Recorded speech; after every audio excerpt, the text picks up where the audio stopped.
What a day! What a lovely day! Welcome to Flat Earth Debate.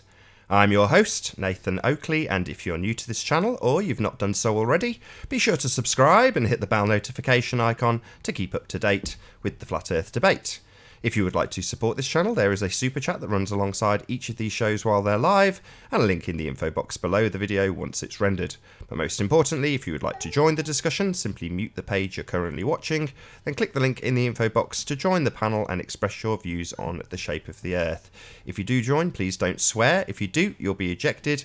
And if you are, please don't try to rejoin the stream using sock accounts. You'll be warmly welcome back on the next stream. Please also share the show, as sharing the show increases the live audience, of course, and this in turn increases the chances of a more diverse panel. So please share the show.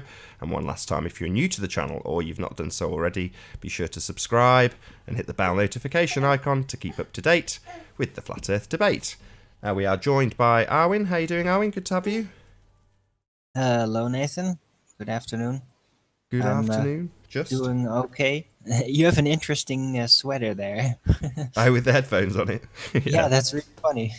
Yeah, my brother got it me. What do you know, Arwin? What do you know? What do I know? Well, the Earth hasn't changed shape. That's what I know. And other than that, yeah, there was this really creepy, weird shooting yesterday, apparently, at YouTube headquarters. No way. Really? Yeah. It's news to me. Yep. Where was this? Where was it reported? All over the U.S. news, at least. And yeah, this woman, I think, yeah, she was not American born. You could hear it from her accent. She had YouTube videos, and she had a lot of complaints about the company, and she went in there and shot a couple of people and then herself. So it was, yeah, pretty creepy and tragic, and they all panicked. So yeah, So she shot at Google and killed herself. yeah, she went in there apparently and shot a couple of people, didn't kill anyone, but then killed herself. So she was the only dead person there, as far as I got to tell from the Well, news. that's good. That's good. Good. Well, yeah, good. It's never really good, of course, but it's crazy stuff. A few shout outs to people in the chat. Hi, Matrix Media. Greg T, good to have you. Karen P, thanks for being here. Sleeping Warrior, hello. Riley can't do a PhD, good to have you here. Ali B, hello. Morning to you too.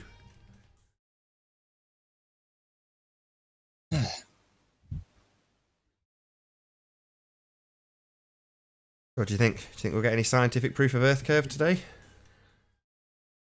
Yeah, today will be the day. Today will be the day. We'll get to scrutinise actual proof of Earth curve, maybe.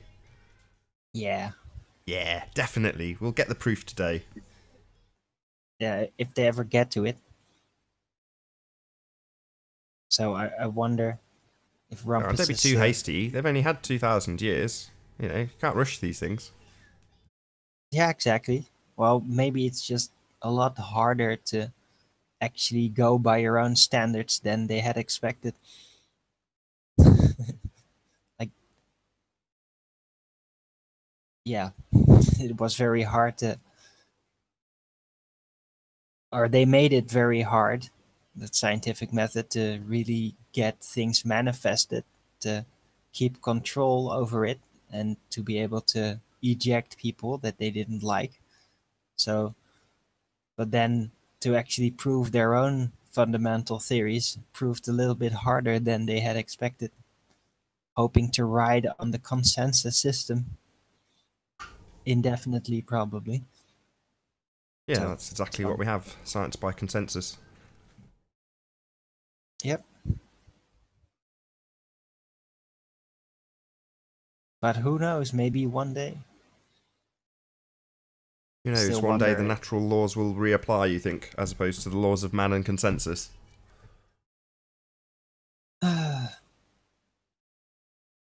Yeah, I would even know like where to start to even try to get scientific proof to do something Good like morning, that. gentlemen. Hey, Mark. Good to have you. How's it going? A little bit quiet. Let's just turn you up. I'm looking after children from downstairs, so I have to keep the mic open in case there's any distress or squabbling. Yeah, no bother. I understand entirely. Oh, it's fun. They've already had the paint all over the teenagers' floor today. Made a real mess, but that's the way it goes. Yeah. Yeah, Okay. I heard the bit about the shooting at YouTube headquarters as well. Not heard anything further from it, but whatever we hear about shootings in America, well, take it with a pinch of salt. Unless you're there and actually witness it, I don't know what's happening. Is there another Sandy Hook, maybe? No, I don't think so. I Maybe. think this was pretty real. Just don't know, like Or- you say, without validating it or verifying it yourself. And, you know, if we're skeptical about scientific proof of Earth curve that's presented on TV or NASA or ESA or whatever, SpaceX, then, you know, we're going to be skeptical of it all, aren't we? Let's be honest. Yeah, that's natural, but in this case, haven't been any conflicting reports or testimonies or anything. It's just there were actual people hearing the shots and all that stuff. And although it is a bit early to tell if it is all real, it it seems to be real, and of course it will be immediately jumped upon by the political media to politicize it and say, "Oh, see guns again," ooh, all that. Well, that's it. What do we care? We live in Europe. I mean, it's just another shooting. Why is there so much publicity put behind it and political clout? Well, it Uh, just it's a has to do tragedy with if the somebody's. foundations of the United States, and if something really extreme happens with the United States, then that's probably gonna have an effect on the rest of the world as well eventually. Oh, oops. Hmm. I think the troll ejected Mark.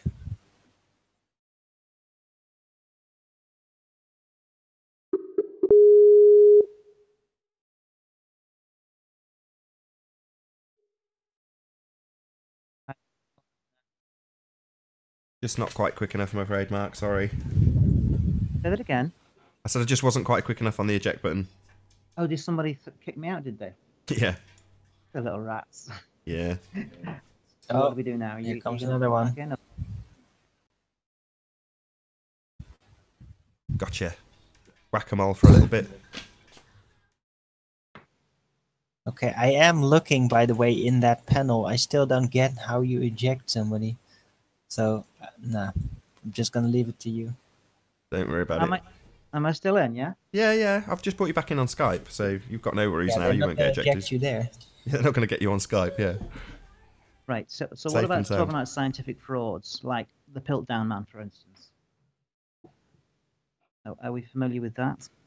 Scientific frauds? Yeah. Oh, Oh, The, God. the Piltdown Man was a fossil that was in the British Museum for about 40 years and in textbooks for 40 years as the missing link. And until I think it was actually a dentist that noticed that that jaw couldn't really fit the cranium, so it had to be a fraud, and it was let go as a fraud. Right. And then there was the Java Man and Nebraska Man, the Peking Man, all turned out to be frauds. And then there's Lucy as well, that was, what was it, about 10 years ago, 15 years ago, she was the missing link. And now it's they're being more honest, and it was just I don't know what they're saying either, but they know that it's not conclusive.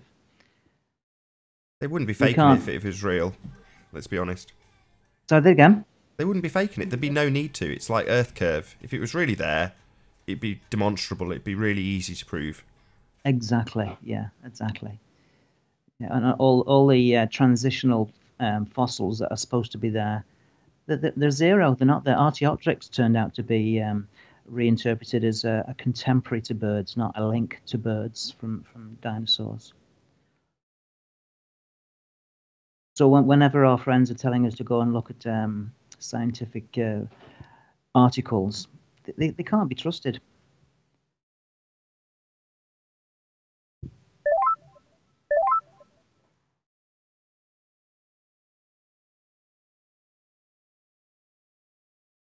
Nope.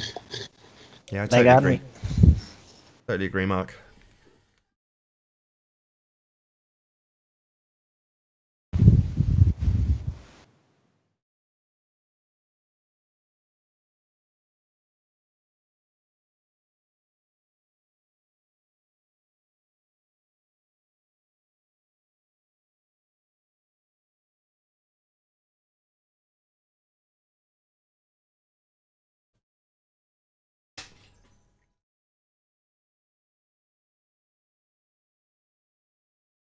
So I'll do a few shout outs if it's gone all quiet.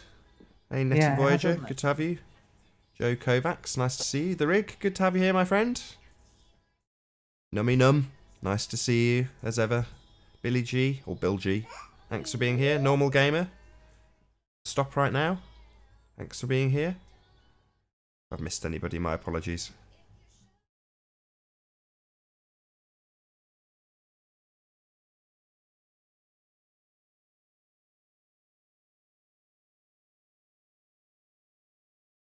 Stop right now says, just do what I say. Don't shout me out.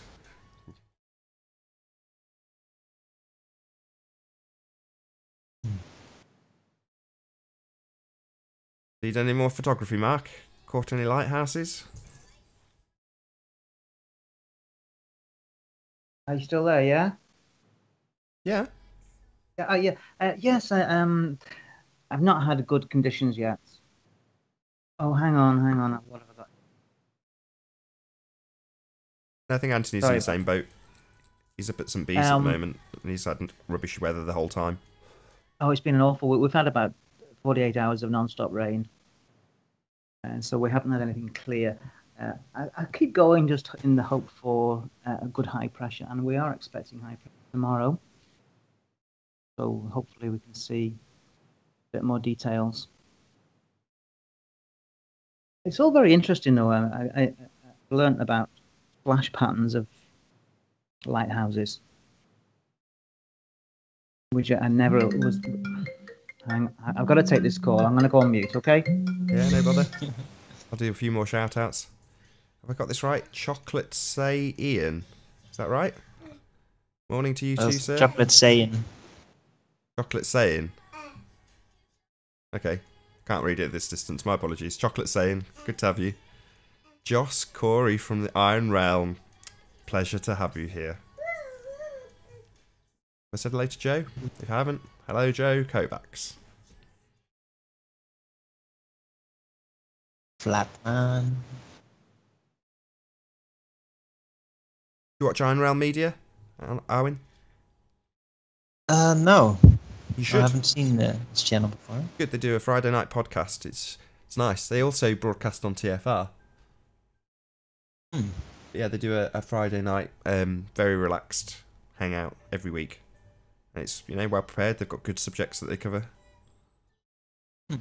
Alright. Multinational show that it is. Cool. Oh, well worth checking it out. Iron Realm Media. Check it out on YouTube, especially on a Friday.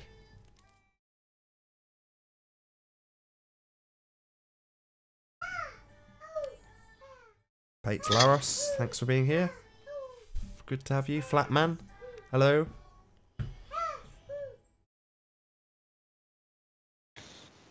So, I completely missed the hangout yesterday.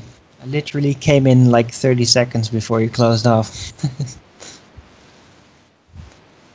What did I miss?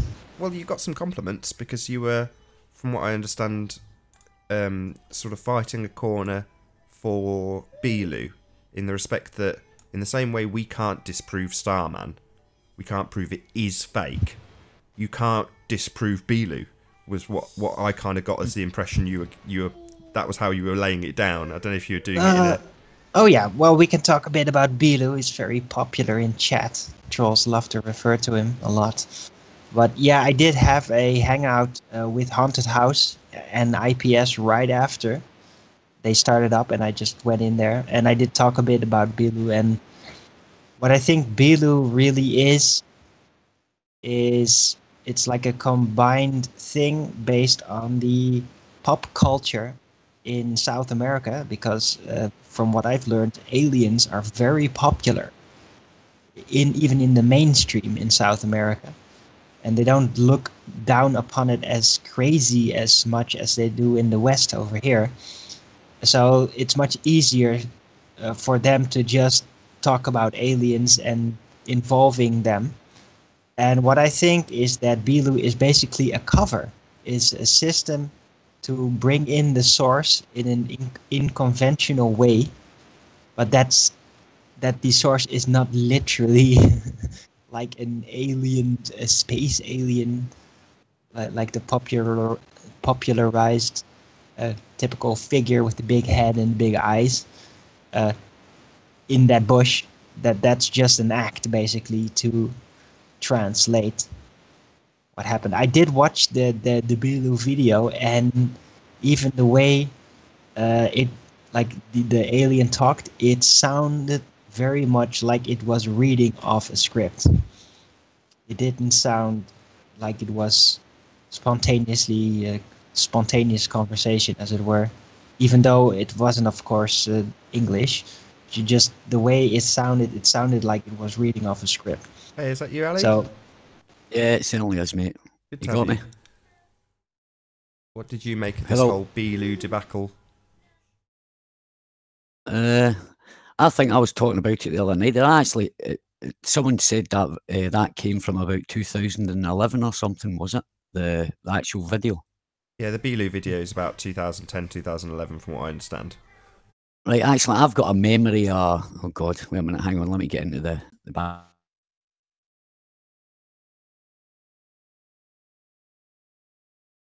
oh god, got sniped already. That's quick.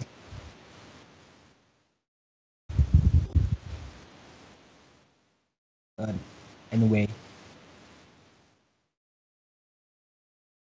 it's a pretty weird thing that they did that with Bilu. And I don't know, I've also been speculating that perhaps it was like a fail-safe backup plan to start talking about, well, convex Earth and everything, and then if they got into legal trouble for it, I don't know really how that works in Brazil, talking about flat Earth and that kind of thing, and that if they got into trouble, that they could just say, yeah, it was the alien. Something like that. You're saying that the alien's giving them plausible deniability? Is that what you're saying? Yeah, I guess in a way. Fair enough. It's an interesting Yeah, theory. it sounds really silly, but maybe that was partially the idea behind it. But you could do the NASA trick. You know, whenever there's an anomaly, NASA have a cover story already in the wings. So where you, for example, you saying, "Oh, he sounds scripted," and I'd say no. They actually had a different guy off screen that was an alien expert that spoke the alien's language and was translating.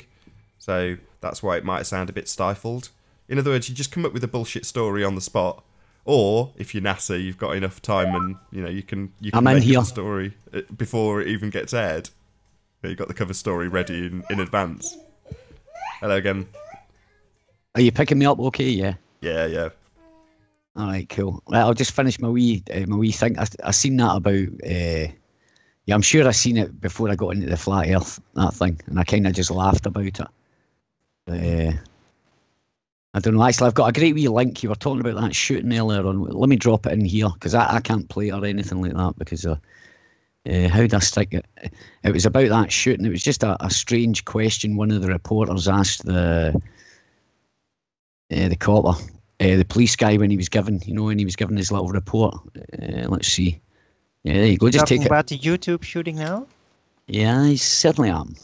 Here, just have a wee look at this, right? Have it and listen to what the question one of the reporters asks. As I say, I can't play it over here, so just have a wee look at it. I will have a look. I just at the Yeah, moment. yeah, not the now. Yeah, that's not the fine. now. Just later. Yeah, no problems. No problem. Yeah, it's all news to me. I've got to be honest. I don't pay any attention to news at all.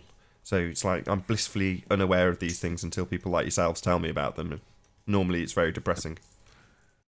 All right. Well, the only bit of advice I would do is, it's like that famous saying, know thine enemy. You really need to keep up to date with the social, the social stuff that's going on around you, because that's the stuff that affects your life. Even though most of it's fake, or well, it's sort of propaganda and stuff like that. You have to. Well, you don't have to. But I just personally myself, I like to keep. Keep ahead of things and watch what's going on. Because these are the people that are controlling things. So I think it's quite important to not to read all the crappy stories, but look at the other stories, kind of thing. That's just my opinion. I agree, and I see both sides of it. I don't necessarily preach the virtues of not watching news or not having a TV. I'll mention that I don't.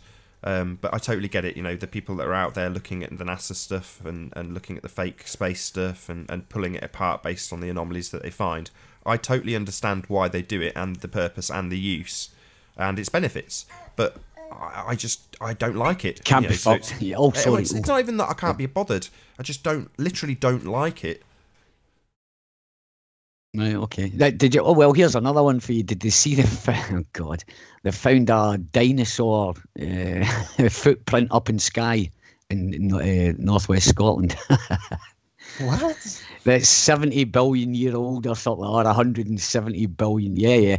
Wow. And sounds very profitable.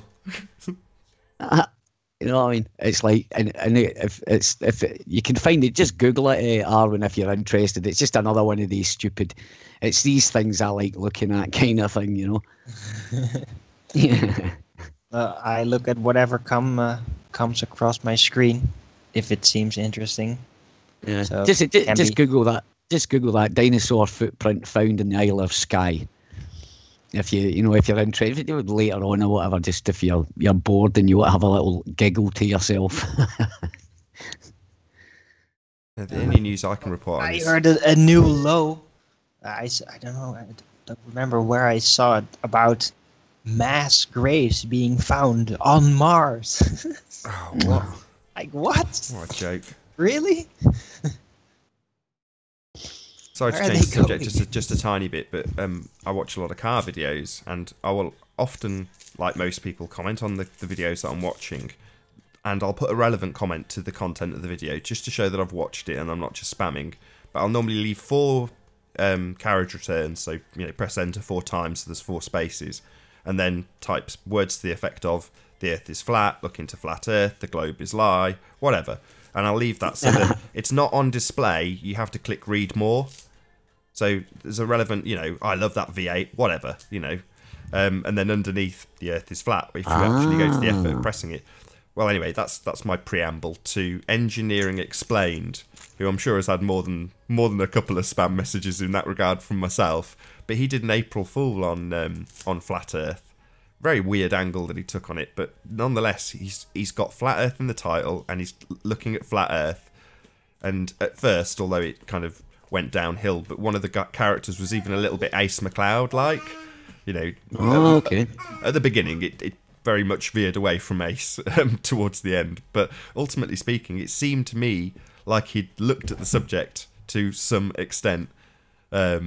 Which is good, when you've got channels that have got well over 1 million subscribers that are at least having a hint at Flat Earth being put on their subscriber lists. You think, well, that's nothing but good. Yes, it's ridiculing it. Yes, it's an April Fool's parody. But still, there's going to be people who are watching car videos who have absolutely no idea of those 2 words being used together in the same sentence, i.e. flat and earth. That's actually a good idea. That actually, writing a good comment and then do your thing, 4 enters, and then so you've got. That's quite good. That I quite like that.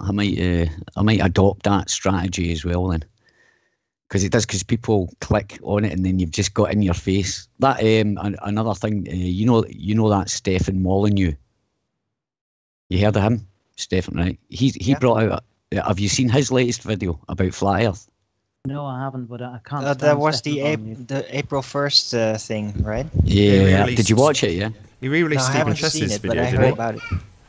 Go watch it, Arlen. It's very, very interesting. You'll see. Well, what I got from it, it's like, oh, it was that bad. He looks ill or something. I think he definitely looks under pressure. That dude. He doesn't look just when he was saying, right, I'm going to empty my mind and take all my prejudices out, and then and what I'm going to do is I'm going to think of the flat earth, and some of the stuff that he was talking about, it's like a minority of flat earthers believe it, kind of thing. And it was still, he kept bringing it back to the political. He related it to the political thing about the ice wall and all that kind of thing going on about, oh, they're building an ice, we're talking about building an ice wall, and it wasn't like it wasn't an out and out what Mickey take, shall we say. It wasn't an out and out Mickey take, but it was very strange. It was an April Fool or not. I got a funny vibe off him. If you go watch him, you'll pick. I think you're quite sensitive to that, Arlen. So I think it'd be if you just watch and see how you. Yeah, I don't know. It was just the way he was talking. Video, but I'll take a look. Oh, the first 10 minutes will do it. First 10 minutes, I'll think you'll get an idea of his kit, and it's like it holds that. Was it 90 minutes? Was it? It wasn't an hour and a half, was it? No, 90 minutes. Oh, 19. Ah, right. Okay. Yeah. It's definitely worth taking a look from an intuitive use the force kind of thing, and kind of see how he's talking, what he's. Very strange at all. And he wasn't saying that he was for the flat earth and all that kind of thing. It was nothing really like that, but it was, I can't really describe it. It was strange anyway. It was quite interesting. I think Stefan Molyneux's a fraud. Yeah. Well, he's actually. I think he's intelligent, and this is a problem. That's why I think he's a fraud, because. I used to listen to him, and I loved all his speeches on freedom and anarchy. And then when we had Trump coming, the presidential election, Stefan just changed completely and supported statism. A total reverse, and so I stopped listening to him at that point. Well, he's not the only one. Yeah, I think he talks about that in the video actually. Something to do with it was like as if he was, I don't know, it was weird, as if he not back in the. It's very strange. It's hard to describe actually the video as such. But I think if you look, I like the way he thinks and critically analyzes things, but it was a total reversal of his what he had been preaching for years when he started to support Trump and apologizes for Trump as well. So, but I will listen. I think that's moving. I think that's more of a moving on kind of thing. I don't think it's a bad thing. He changed his mind. Yeah, I mean, we all change our minds, right? Well, he might. No, I think it's more like a political decision. It's just like trying to get on the bandwagon. Like, yeah, but the bandwagon is to horde. attack. The bandwagon is to attack Trump, though. Everybody attacks. My daughter. Oh yeah, but I mean against the other Trump bandwagon. Ah, right. Because my daughter, I had a conversation with my daughter. This was just after Trump got in, and she was saying, "Oh, he's a bad president," and I said, "How do you know that?" And she says, "Oh, we get it at school," and I'm like, "My God!" I said, "What the hell are you talking?" I says, "You don't even know the guy." Oh, he hates Mexicans, and he's going to put up a wall, and he's racist and all that. I said, well, look, you nonsense. exactly. You have to look at the bigger picture. Mm-hmm. I mean, the thing is, America's getting invaded at the moment. It's getting raped. You know what I mean? Yep. And it has been for some time. Yeah, Alan. And it has. It was in the big political plan to do that, and he went against it pretty much. But it was everywhere. It's not just in America. Like even here in the Netherlands and other countries, Trump is just universally despised and loathed in the media, in the main media, and like constantly bad stuff, constantly emphasizing potential racism or anything that can be bad, and they'll shove it in your face every time. But From the very first start. Like Stefan Molyneux claimed he was an anarchist, which means no rulers, no states, no borders, no nationalities. We're all humans and we're all voluntarists. I don't care what Trump actually does or what he stands for. I'm an anarchist, and nobody has the right to tell me what to do or how to think, because I'm a voluntarist. Yeah, absolutely. I'm for that philosophy. I don't know about the anarchy. I understand what anarchy is, the philosophy behind it. And like all systems, it's got some flaws in it. But I'm thinking, think of it this way, right? Do you know? I'm looking at it from the other point of view. Like, usually when someone gets attacked all the time, right? Yeah, and as you notice that his popularity is going up, it's like they're putting him out there as, you know, they're going to keep attacking, and that kind of, you know, that triggers something in the human being. Now they've turned him into the underdog. Everybody loves an underdog, man. So it's going to, I think it's like a psychological twist to it. It's actually make him more popular. You understand? To sell him. You attack someone all the time. Well, on the you long understand run, that? Yeah, exactly. Well, exactly. And that's what I'm saying. But I still think Oprah Winfrey is going to be the next American president. Unless... But it's still a circus. I don't want to be part of this circus. I'm affected by it, but I don't want to be part of it. Oh, I'm with you there. It is a huge circus. I mean, politics, it's all fake. You know, it's you're voting for the same side every time. It's a fiction. Sorry? It's a fiction. And it's only given any power because people believe in it. My message to everybody is stop believing in authority. Yeah. Well, I tell my kids... sorry, on you go. And that's just... It's a great freedom and release from statism when you stop believing that nobody has authority over me. Unless they've got a gun and they can put me in a cage and imprison me. They have authority by force. But stop believing that they do have that authority. And it's so relieving. It's so enlightening as well. Well, I got that. Well, exactly. I had that epiphany. I've studied law. I've been studying law for the last 4 or 5 years, going through all the different, contract, criminal, all that, all the kind of, land law as well. It was like that. When the government can come on adverse possession or something like that. I can't remember what it's called. It's when the government can take your land. I've led, and it was kind of. You kind of, when you go into that and that kind of movement or whatever, you just find out who you are, your position on the planet, and once you understand that no one has an absolute right or any right at all to force their will upon you, and that's that. And once you actually realise that, it was quite, like what you had, it was like free. I was amazed. I got the easiest way to say it is like an epiphany or maybe not a religious, because I'm still on the fence with it. It doesn't matter to me. Religion's not a thing for me. I don't care either side. If you want to believe, you believe. If you don't, that's fine. But don't sort of ram it down anybody's throat, your beliefs, stuff like that. But I thought I had that moment, and it was amazing. It was like, as I say, it was about 2 years ago that I actually got it. When I understood it, I had that breakthrough, and you suddenly realise it's like, when now it's like I always say to my friends, right? I say, think of it this way: if you're driving in a car and you look in the mirror, what's your first thought? And I mean, it's just natural. Oh God, it's the police. What? What am I doing wrong? What am I doing wrong? The majority of people get nervous with that. And I said, well, think of that, right? Just think. Now look at what are they meant to be doing? They're meant to be protecting you.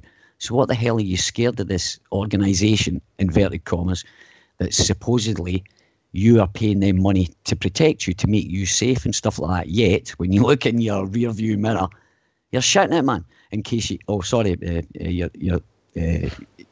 got the coppers. I was like, it's like totally irrational thought to think that, as knowing that police, and as the story is sold to us, they're there to protect us from the bad guy. Yet, as I say, we're still frightened of these people. Yeah. Now, there's something wrong there. There's something happened there these two things just don't go together. So, and that's what I did. So now, when I'm driving, doesn't matter, whatever country I'm in, I got pulled up on the border of Germany with the border patrol. I didn't have a passport. I explained to him, well, do you know, it's a law. I've got a right to travel. All the borders are open, blah, blah. And they said, but you, and their exact response was, but you should still have your passport with you. I says, but I don't need one, do I? And they had to admit that, no, I didn't need a passport to travel. In Europe, there's no way you're getting out of Britain without a passport unless you write to the country that you're going to. Or you go down to the country's embassy, say, look, this is it, I'm travelling on such and such a date, blah, blah. And then you have to know that it's so hard to get out of Britain. I'm so glad I'm not in Britain, actually. Where are you? I'm in Denmark. I'm just up the road from Arwen. No, I'm not in Denmark. No, you're in Holland, right? Yeah, that's a pretty big distance away from there. No, it's not. It's from me from where I live. Yeah, exactly, man. And I don't mind, you know, it's like a 6-hour drive and I can get to Amsterdam. Okay. Come on. It's down the road. I lived in Scotland. I used to drive from Scotland to London very, very regularly. So to me, it's just down the road. I don't mind driving. I agree. I agree. By Totally. American standards, it's very close, but I call that far away. By Dutch standards, it's very I agree. far away. We live on an island, right? I know you don't at the moment, Ali, but I always used to consider everything a day. You know, you could do anywhere on this island in a day. I could go to the top of Scotland and back again and still sleep in the same bed. Easily. Yeah. You know, especially with a fast car. Not that I should probably say that, but, you know, you can easily do it. And I used to drive all over Europe as a rep. And, you know, I literally was doing 50, 60, 70,000 miles a year driving all over the place. And most people in Europe, especially in Great Britain, they think far is 100 miles. And it isn't. It's nothing. Yeah. It's all a matter of distance. You know, as I say, I woke up one morning and I decided I was going to drive to Scotland from Denmark, and off I did. And because there's no ferry now from Esbjerg over to Harwich, they stopped that because of this global warming rubbish. But I thought that was quite a strange situation about that. So I had to drive all the way through, you know, Germany, Holland, Belgium, and France, and stuff like that. So, and then all the way up to got the ferry across, and I'd done it in the one shot. You know, I'd done it in the one shot kind of thing. It took me a few hours to get there, but I still done it. So, I mean, these are small. To me, it's like 1,000 miles is. What's that? It's like 10 hours, 12 hours. About 12 in Europe anyway. It's about 12, 13 hours. That's nothing. You know what I mean? It's like no time, kind of thing. But yeah, driving from Germany would take maybe maybe a bit longer. It'd take that long to get to the border. You know, be on the Eurostar or whatever, the ferry. But yeah, I could easily drive 12 hours. You know, and truckers do it all the time. But you know, it's one of those. Part of the reasons I instinctively knew the Earth was flat was because of all that travel. And there's a guy who I meet at several of the meets. I think he's Welsh. Vader Vision, his name is. Harry Krishna guy, very nice guy. But every time I meet him, he says the same thing to me. I travelled up from XYZ. It was flat all the way. That's what he says. And you think, yeah, you're not wrong. It is flat all the way. You know, when I was travelling across Europe, it's flat as a pancake because you're travelling over it. Yeah, you've got a bit of rise and fall, but especially when you're travelling on motorways or freeways, you really do notice just how flat it all is. Flat, yeah. Holland, I love Holland. Yeah, the Netherlands is as flat as you get. Yeah, sorry, in the Netherlands, I need to get into the habit of saying that. Yeah, the Netherlands, I actually like Holland. Very nice people, very sociable. The same as Germans as well. You know, German and the French. I know people have got a problem with the French, but I've had dealings with the French police when I was driving the articulated lorry about, and they were always sound and that. As long as you tried to, if you just made some kind of effort of saying a few words in French or German or whatever, these people will welcome you. They've got such a bad rap, and it's like as I say, it's like a brainwashing kind of thing prevalent in Britain, is to hate the French and to hate the Germans. And I'm just totally opposite that. They're really nice people. There's no real badness in these people at all. Yeah, and couldn't agree more. People are people, and it doesn't really matter what language they speak. On the whole, people have got different cultures and different idiosyncratic ways, whatever you want to describe it as. But ultimately, they're all the same. People are people. And like I say, it doesn't matter what language they're speaking. It didn't matter which country I travelled to. You know, yeah, it got a bit weird when you're out in the Far East because it's so culturally different. But the same principle applies. Once you got to know them, they're just like you and anybody else. Everyone's pretty much the same in that regard. I struggle with official forms where it asks nationality. I don't want to put English or British. I want to put I'm a human, but they don't give you that option. Well, That's not a nationality, is it? I'm sorry, I'm a nationalist. I think all our history and our culture comes from being nationalistic. And the thing is, they're trying to do away with nations, which makes me even more. I'm proud to be Scottish. Do you mean the culture of Scotland, or? Well, the culture, not the people, not so much the people or the the history of or actually. I believe people should hold on to that, because if you don't know your past, you know, how are you going to mend mistakes that you made in the past? If you just forget about that, you just keep making the same mistakes. You have to bind yourself. To be a nationalist doesn't mean to be racist. It just means you're proud to be Scottish, or you're proud to be English or Dutch. It doesn't mean you hate everybody else. Yeah, exactly. And this is what. It's also about just it's about being defensive. Yeah, exactly. To not dilute your background and your cultural heritage and all of that. But my cultural heritage, it should never be cultural identity, for whatever it's worth, even because it has already been so diluted over the ages.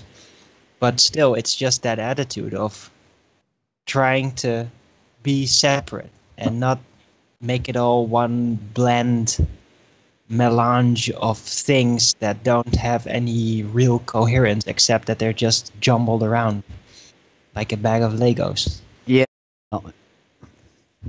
exactly. So, what else has been happening in the flat Earth? Anybody noticed anything or anything Denmark at all? is pretty flat, We've isn't had it? Anthony's been chatting away with Bilu via email and via telepathy, and Ranty's been debunking the trolls with old measurements from 4 months or 3 months ago.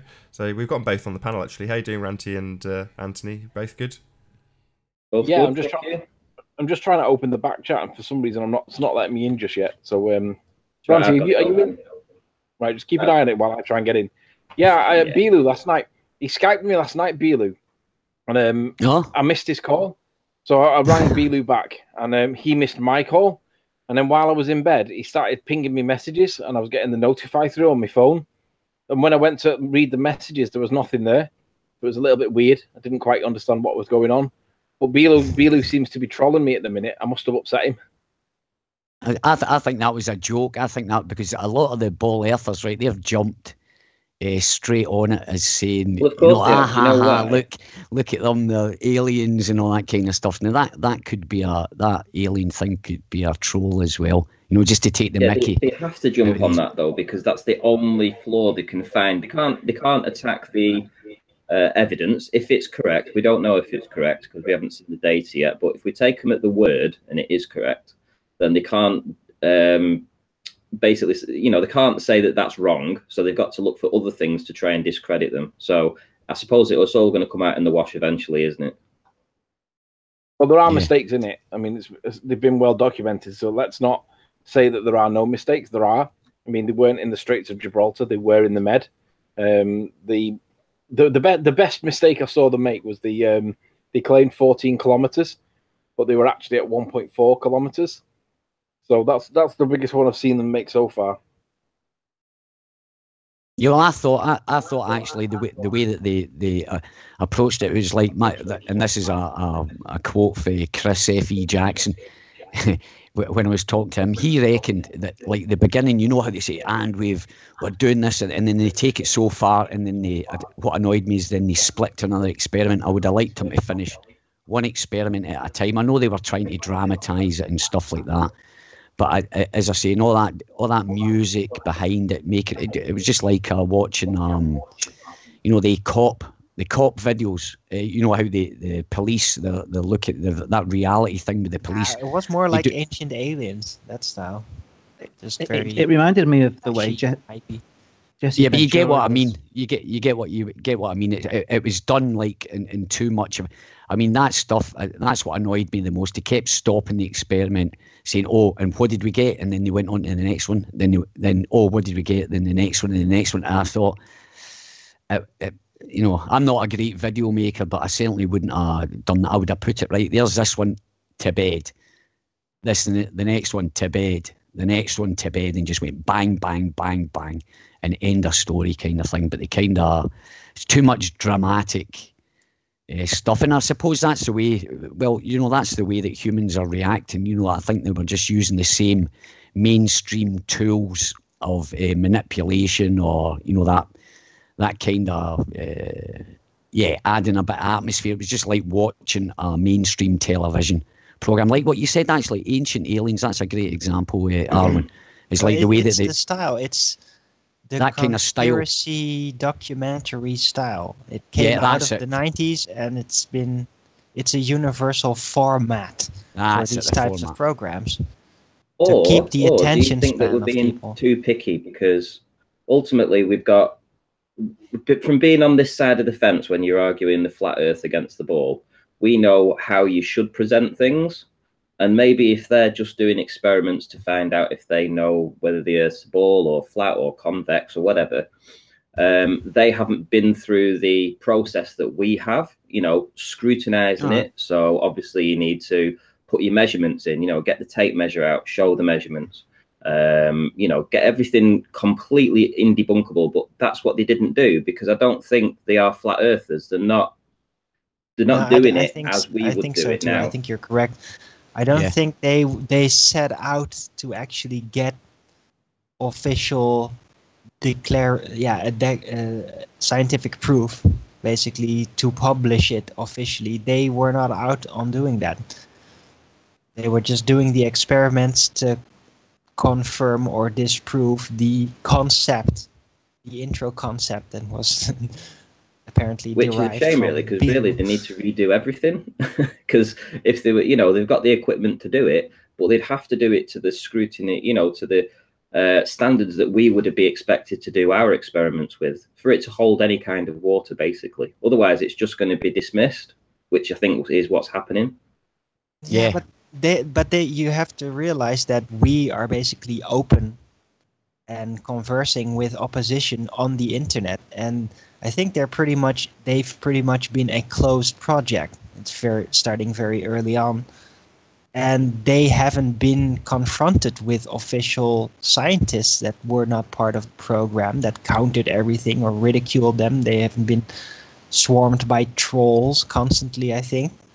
Maybe I think you're right. Oh, no, they're much more closed. They're a closed-off project. No. They will have absolutely been ridiculed. This is pre-programmed into every human being. You know, everybody who's got access to a television is pre-programmed to ridicule Flat Earth. So to suggest that they won't have been trolled, they will be. I can give you that as my guarantee. Yeah, afterward, but I mean not during the whole setup, during the actual measuring processes and all that. They just had a single project, worked on it from beginning to end, without much outside influence, basically, just with the project team. That's what I'm saying. Yeah, they never got are trolled all like going as we go and learning as we take each step. And they never went everything. Yeah, they haven't went through what we've with the trolling exactly right there. I think they were segregated from what was which I think was a good thing, actually, that they were unaware of what's actually happening in this, because it is quite a mad environment that we're in. We're like at the bottom level. We're like at the bottom level of we're like a buffer zone. It has its advantages to do it like that, because that way you can keep out the negative influence. If they had been exposed to trolling and constant whining and scientific community being really nasty and spamming them with so-called globe evidence, then the team, which was not all just on one side, would have probably gotten into a fight, and the project would have been broken off halfway. Yeah, I think so. Yeah, it has a special chemistry, the way it's been done. Yeah, I think they were wise to keep out of this. In a way. I think they were wise to keep out of this little community that we are stuck in at the moment. kind of thing. Because if you look at it, we're like a buffer zone. We're a buffer zone down here because, I mean, if now that I suppose everybody that's going to do an experiment knows exactly what a baller, we know every single thing they're going to say. Oh, height above sea level, height, direction, the weather. We know all these things that we can take into account. So it's like automatic. If we're going to go and take photographs, well, we can do it if we want, but at least we know that if we don't do it, we're going to get flagged. Oh, you never done this. So we know all the things. We know actually how to conduct. We know our opposition. We know what to expect, what we're going to be thrown at us. Exactly. And that gives us power because we can preempt that. We can go into... Sorry, on you go. Yep. Sorry, here's the thing. There's 108 watching now, and probably in chat there's maybe only 20 people speaking. And if you think that none of the top channels are actually in here listening to what we do, then you're deluded, because they are. They're just not saying anything. And what they do, and which is great for Flat Earth, is they cherry pick the best things that we find, and we're able to work out between an argument between a baller and a flat earther when they come in.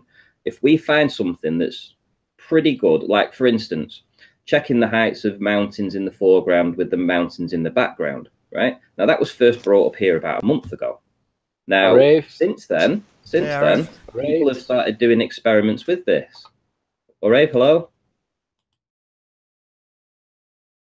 So because they've been doing experiments like this, it's a good way to prove the flat or the ball. Now, maybe that wasn't first brought up in somebody's head a month ago, except for on this channel.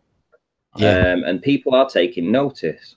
So we are like a buffer zone. We take the crap from the ballers, and then we counter the crap. And somewhere along the line, we'll get a win somewhere. And when we get a win, then the top channels that are listening in here will then go and use that win and then apply it to the way that they present it to their audience.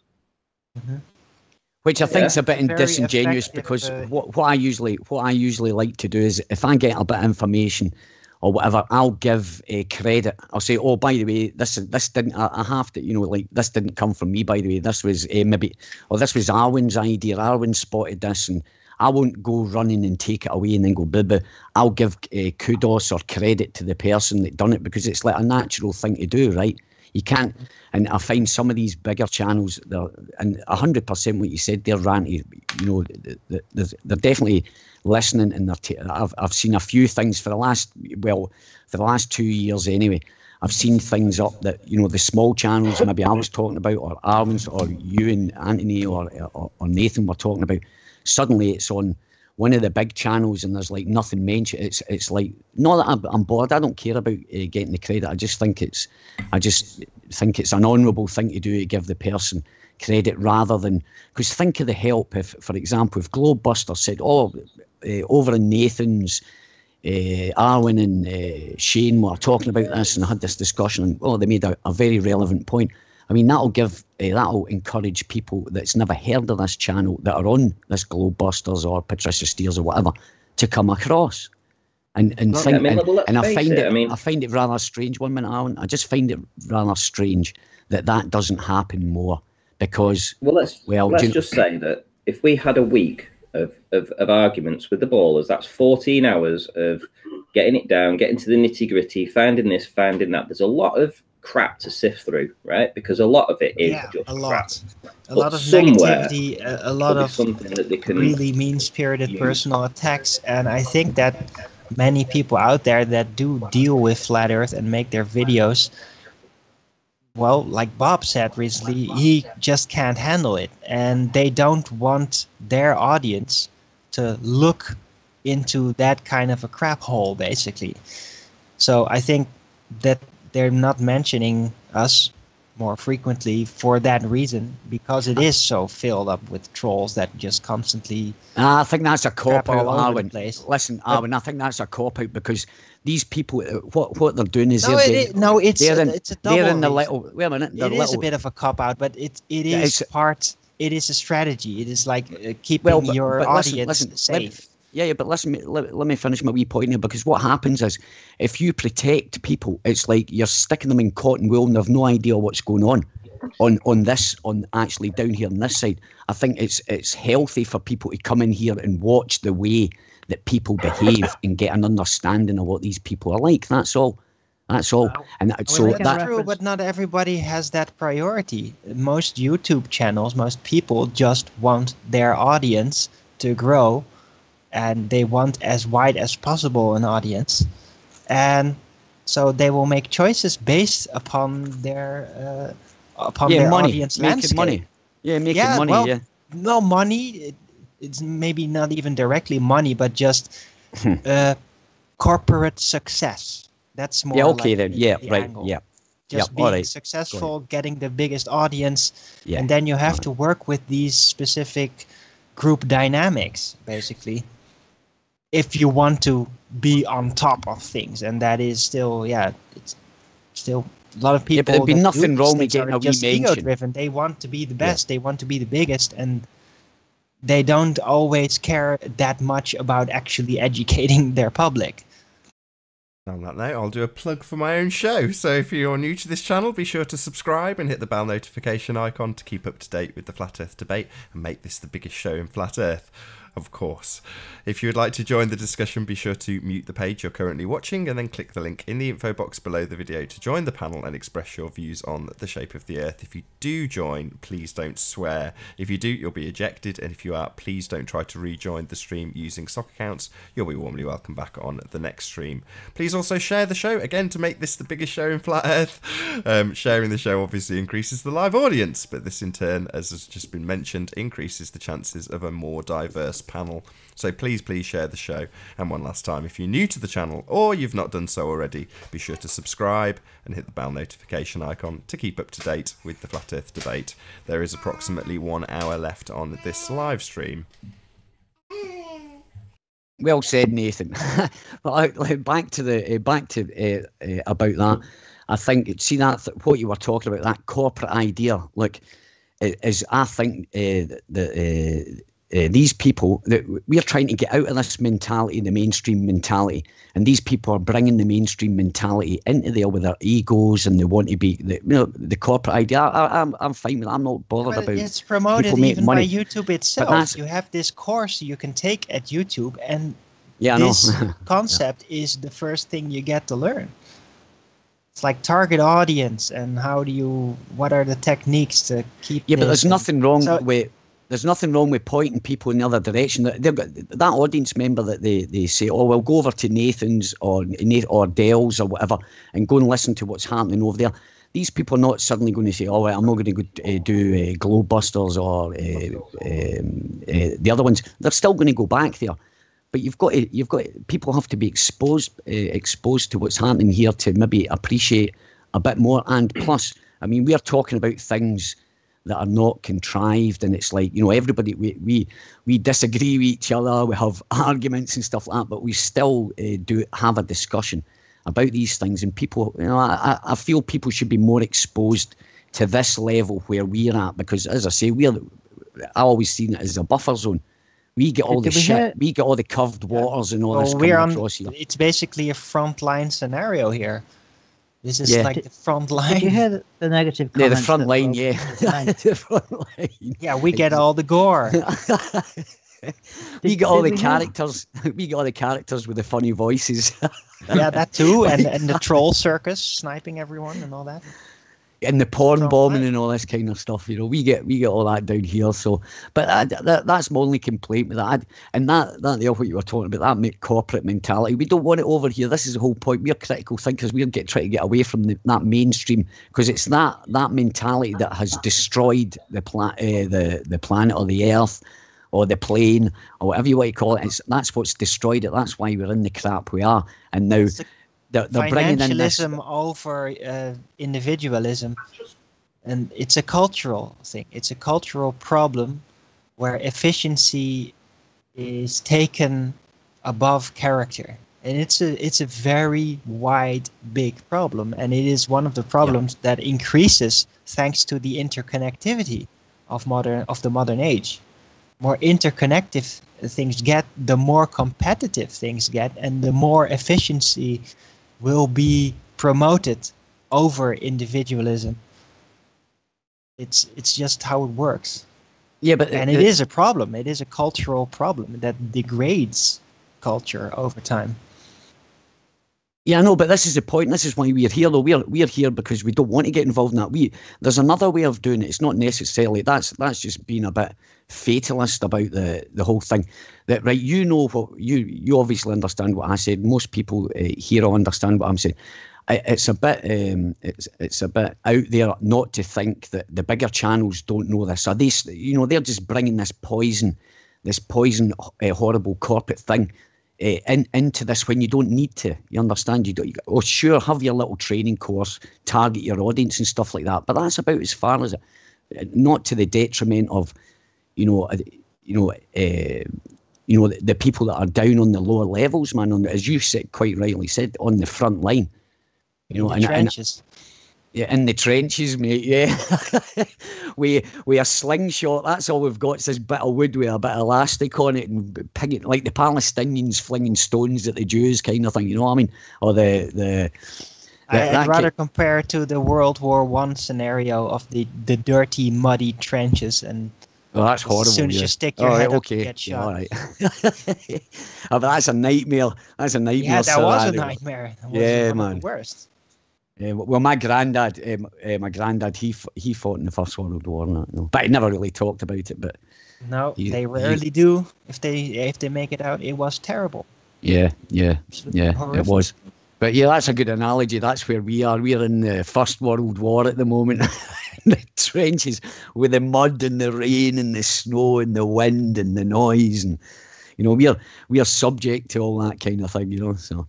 But I just think they should be more appreciative, or at least give a bit of recognition, because as Nathan says, the more people that come here, the more diverse. He does want people to come across here, and I think I'm in Danish. It's called "forbluffet," and it means amazed. I'm amazed that there's like that Nathan hasn't got more.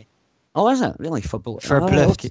Yeah, all right, okay, right, cool. It's very, yeah. I've noticed that about language. There are some great similarities in the way things are pronounced between the Danish and the Dutch. It's a bit weird how that works, but it's in some areas, and in others it's just completely different. But I can actually read Dutch. Or Hollandsk, or whatever you might call it. I can actually read in Dutch. I can actually understand only because, I lived in Sweden for a year. I learned Swedish. I was in Denmark, and when it's written down, it's same as maybe not so much Germany, but in Dutch especially, if I can actually follow what they're saying. There's a few words off the wall, like with 20 letters in them. I don't know what it means, but you can get an overall picture of it. Yeah, but it's as I say, I was thinking, right? I wonder if it was done on purpose, that all these different languages were invented so that people couldn't communicate so easily. It was put in a way so that we couldn't communicate because we had our own languages. It was like in the Bible. It says that God, when he the Tower of Babel. Yeah, when he cast everybody to he split up the nations, gave them their own language, and flung them out onto the earth or whatever. And I was thinking, because I still find it very strange. Hey, Chocolate, how you doing? Can you hear us? Hello. How you doing? Good to have you back. Asian. Anyone that calls themselves Chocolate Asian is a troll. No, he's real. Get out of it. Yeah, real. Chocolate Saiyan is a real guy. Chocolate Asian?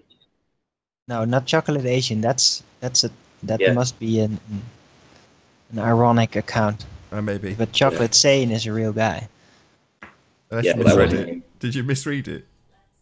No, it was Chocolate Asian. I've double checked it before. Yeah. Fair enough. Chocolate Asian. So.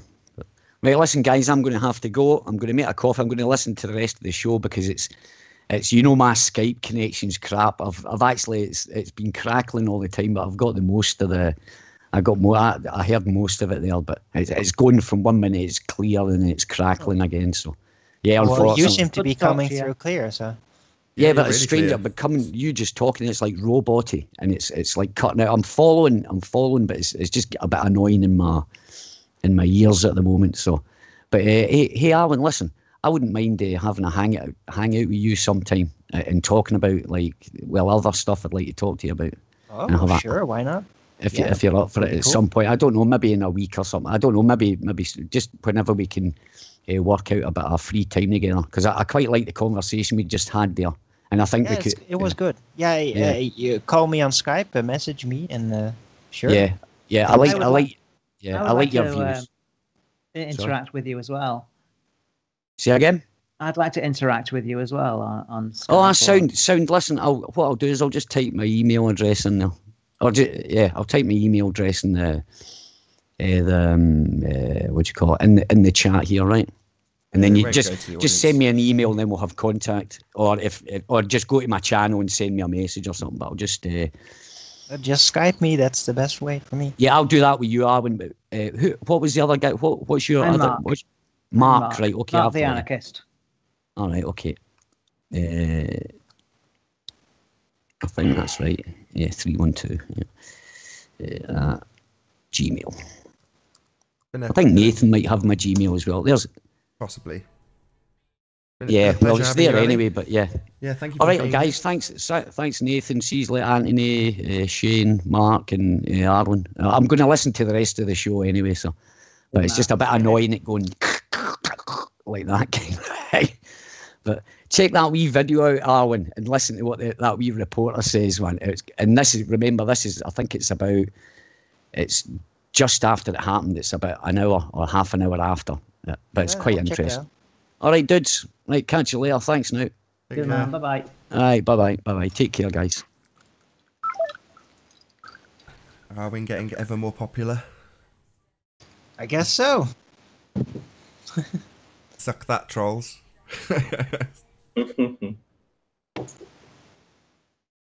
I want to know why summer sunsets don't have a reflection over water. Good question. I thought you were part of that. That is a good one with Chris. So if the center of the sun, if you imagine a light bulb on it. So if you imagine a light bulb dangling down, right, and you draw light rays coming off that light bulb, yeah. If you're above the midpoint, those light rays are going up, right? Well, if you're below the midpoint, the light rays are going down. Yeah? Well, if you reach the midpoint of the sun, then all of those light rays are going up. So you go beyond the convergence point, the sun appears to be cut off from the bottom, and what you end up with is that band of refraction cutting out the light rays that are going down to be reflected off the sea. There you go. Okay. And there is, of course, the refraction zone effect. To see on a ball and what you'd expect to see on the flat, it's pretty much identical. No, not at all. That's why I have these playing. So if you've got a curved surface, you can't get a reflection coming straight down to your feet. You need a flat surface. So you wouldn't get that effect of the light coming down towards your feet if you were on a sphere. You just wouldn't get it. You'd get a single hotspot. Yeah, that's correct. Like, yeah, a marble type hotspot. Yeah, absolutely. Yeah, and yet we get this wide band of light being reflected below in the sea. Something useful that this show is, hopefully, if people have kept up to date with the flat Earth debate, they'll have seen this happen before their eyes in terms of how it's been discussed and evidenced. There is a band of refraction at the horizon that cuts stuff off, where it makes stuff literally vanish. And Arwen's gone through it, Arev's gone through it. We've had various different Globers who've gone through it with us and conceded this, even Slice Barcane. So this is something that has been detailed on both sides and is now, I think, pretty much 90% accepted on both sides. And when you've got that under your... Well, no need to snigger. But once you've got that under your belt and you understand that things do... No, I'm serious. Did Rumpus concede on that even? Or I think there's still a lot of Globers out there that just keep on holding onto that that phantom curvature concept. Yeah, they want the horizon. They want the hard horizon to be the horizon because it helps with their dip angle measurement. But that aside, you know, there is an acceptance for the people who can see reason and evidence and look at it and analyse it for themselves and follow along with what you actually physically see in the photographs. Stuff does get obscured. Now, you can ignore the globe versus flat argument in that and just accept that that is what happens. Therefore, as the sun goes away from you, you can accept that it's going to reach a point where it will have the bottom part of it cut off, regardless of its altitude. It's going into the distance like the mountains that Ruhif showed us. And as things get further and further away, they get closer and closer to the horizon, and they get the bottom cut off. That's just a fact of life, unfortunately, regardless of what model you want to accept. That's how the world does work. So therefore, it's easier to explain when you know you've got light travelling off the sun at various different angles, and below the midpoint, if you haven't got any lines travelling down, you're not going to have anything to be able to reflect back up. So there you go. Has anyone done that experiment where you lower a light bulb and once you go halfway, it's not illuminating the desk or whatever that you're trying to light up? Has anyone done that? Because I don't think that's possible. I think as long as you're still seeing the top of the light bulb, it will still light up everywhere. No, only by reflection. So if you did it on for your desk example, you take it to the back edge of the desk, put a camera at the front edge of the desk, just so you've got the midpoint covered, you'd only get reflected light, so the light that's bouncing up off your ceiling. Now, I could be wrong. Debunk it, Ranty. I'm thinking a good experiment. No, it's still, I've got a lamp at the side of my desk, and I'm just lowering it now, and it's one of those long light bulbs that are tall, and essentially I have to go. The bulb has to go below the desk before it stops lighting the desk up. So as long as some of the light is still visible, it still lights up some of the desk. Sure, but we're talking about. I think a flashlight would probably be more appropriate than just a light bulb.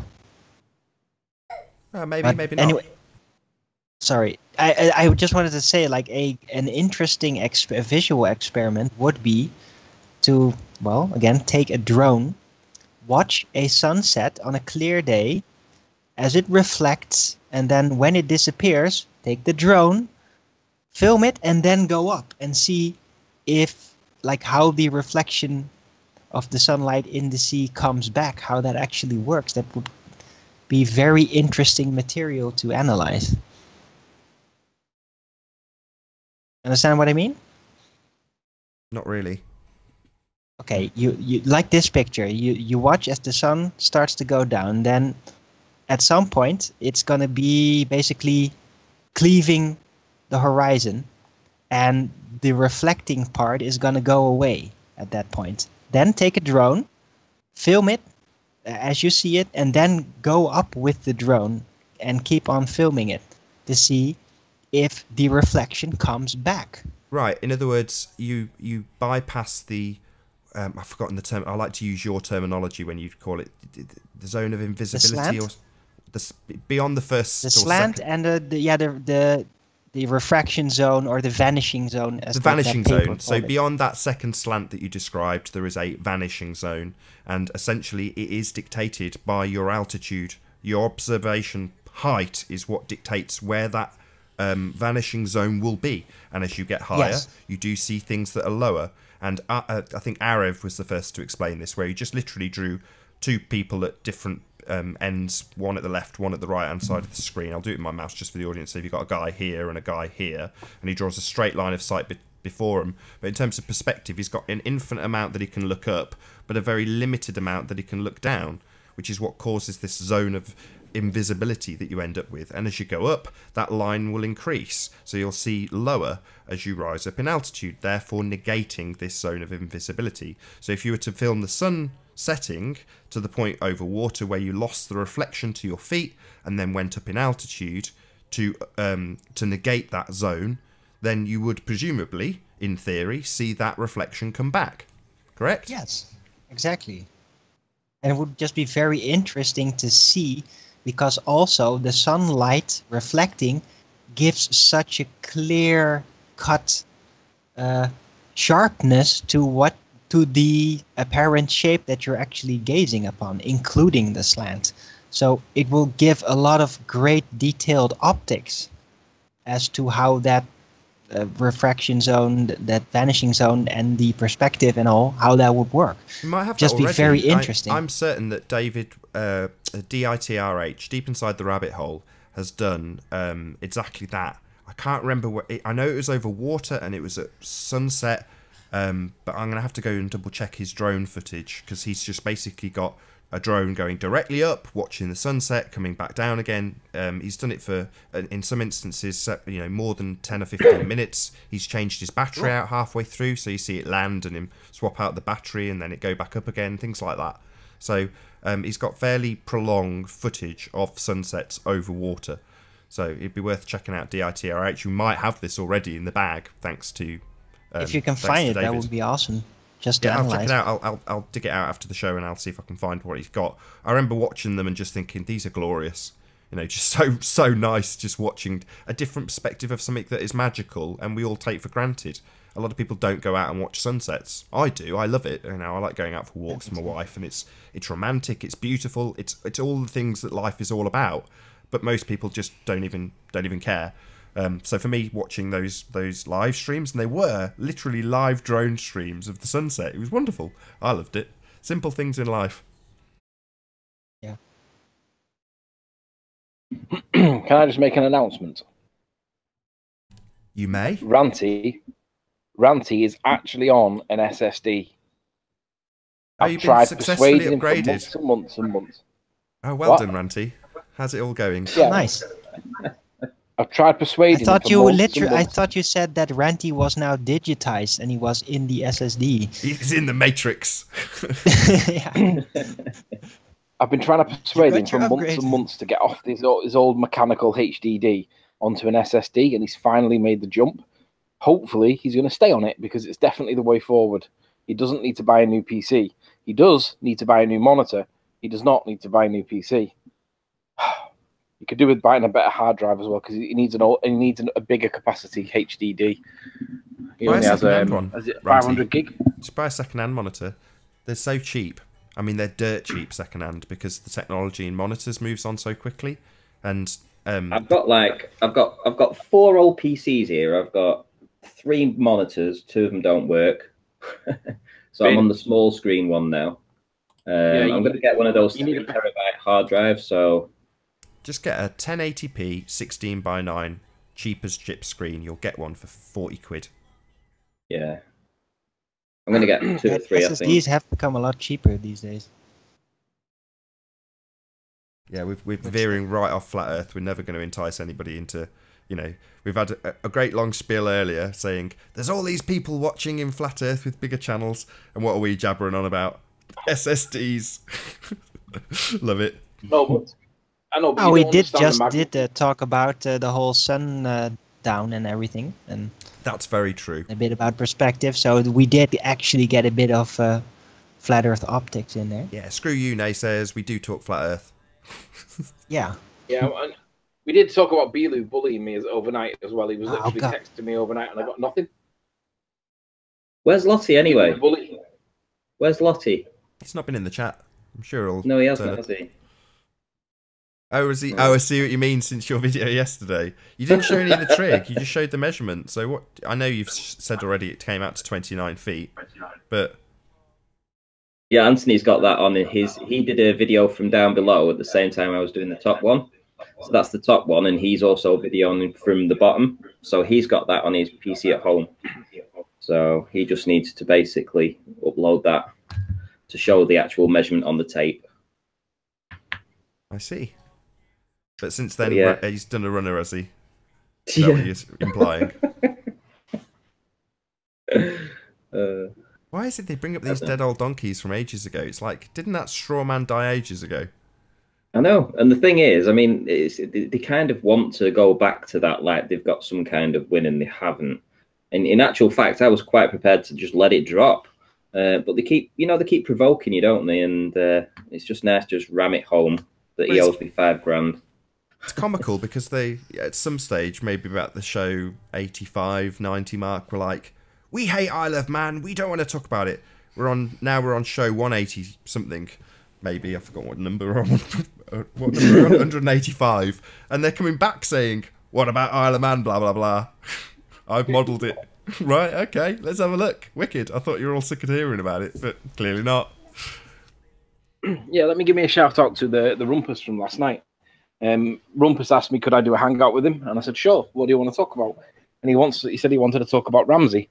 And I was like, excellent. I've been waiting for this for absolutely ages. He's finally realised that the obstruction at the horizon that's blotting out Ramsey isn't actually the curvature of the Earth. He's actually realised that there is some kind of mirage optical effect that's blocking what we see. Now, his point was that the scale was wrong for it to be the explanation. I was just happy that he realised that the obstruction was not the curve. I mean, that's a massive, massive day. Oh, there you go. Aaron was asking just that earlier. He was saying, has Rumpus actually realised this very awkward detail for the globe Earth, i.e. the obstruction formerly known as curvature? Yeah. So we went in the hangout and he went for 26 minutes before I even got a chance to respond. 26 minutes of uninterrupted nonsense about whatever refraction that he wants to talk about. But at least he now realizes that light does bend up, not just down, and he realizes that the horizon obstruction is not the curvature. Now, the argument that he was trying to present was that there wasn't enough obstruction to represent how much land was missing, because he put his usual deduced horizon point in, or where he said the shore should be. But when we started to do well, if he's done that, then he hasn't conceded that at all. No, that's right. So we started to go through the process. We'll take it all back, Arwin. We started to go through the process. Nick says that I'm currently lying about Rumpus conceding the curvature thing. No, Nick. Rumpus now accepts that there is an obstruction at the horizon that is optical, that we call refraction, that he's trying to work out what it is. He accepts that there's something there. He has never done that before now. This is the first time he's ever done it. So I'm not lying. I am representing exactly what we discussed last night, you idiot. Anyway. No need. So it was on the Rumpus's channel. But anyway, so we started to go through the evidence and we were looking at how much was actually missing. And basically we got to a point where we couldn't agree to how to move forward because there wasn't a consensus. So basically we had to stop. There wasn't a rage quit. It wasn't a point where we were fighting or disagreeing with each other badly. We just got to a point where I said, I'll give you a compensation for that point if you agree to take a compensation for it. And he said, no, I want it to be precise.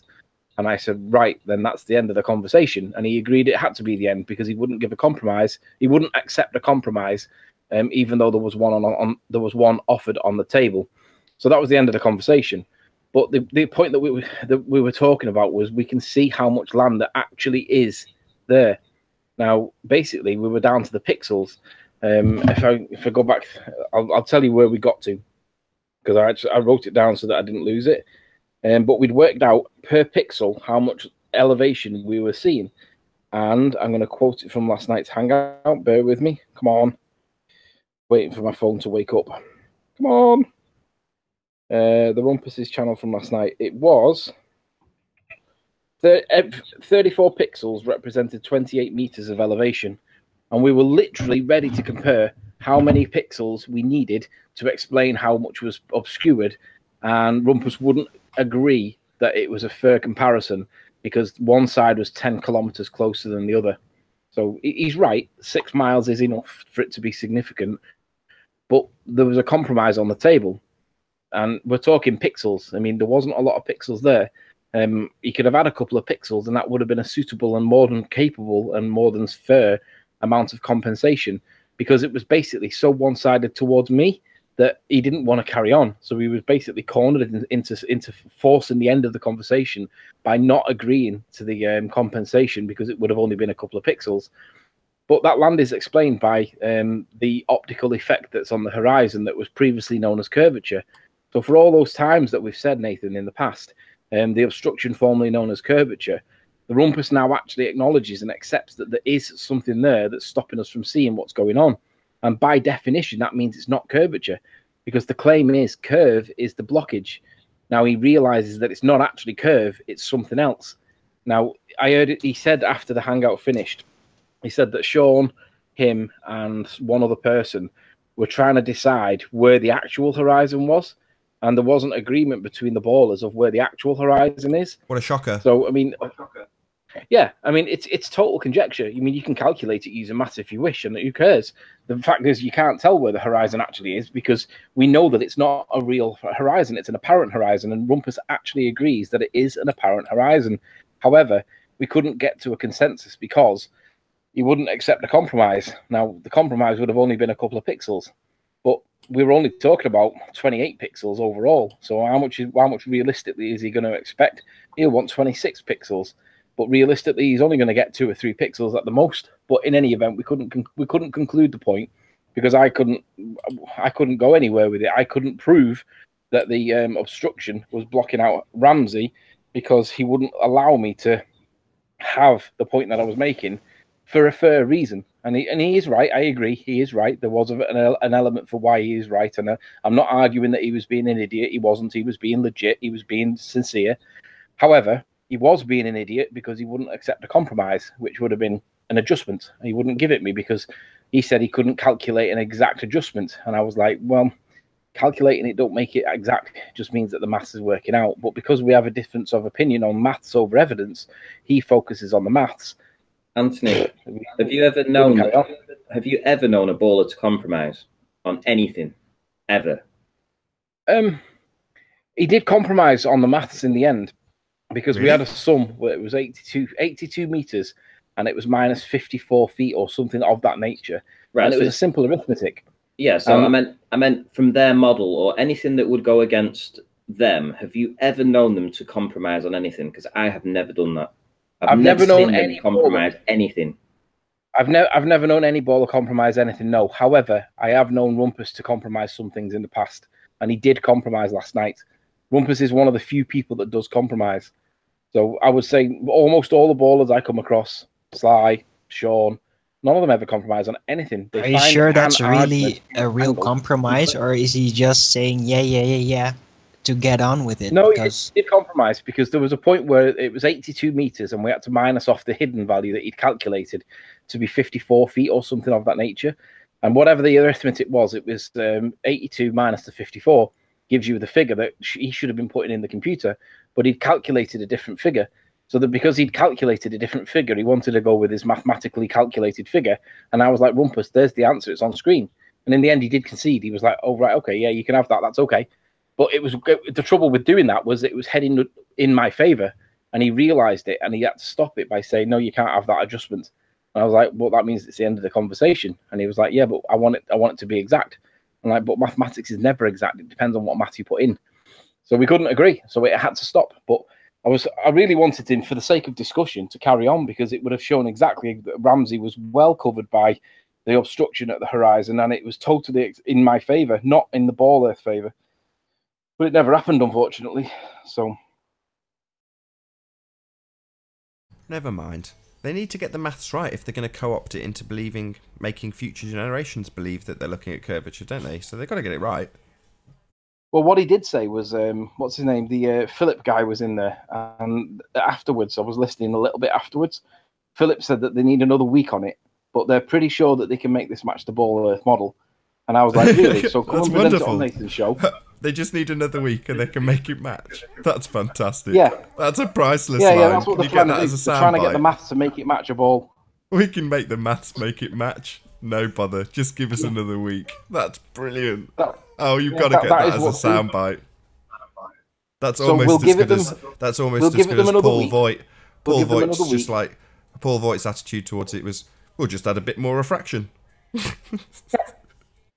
And that was at the end of 76. If anybody wants to see Paul Voigt adding a bit more refraction to make it flat, he'll just add a little bit more non-standard refraction. End of Flat Earth Debate 76.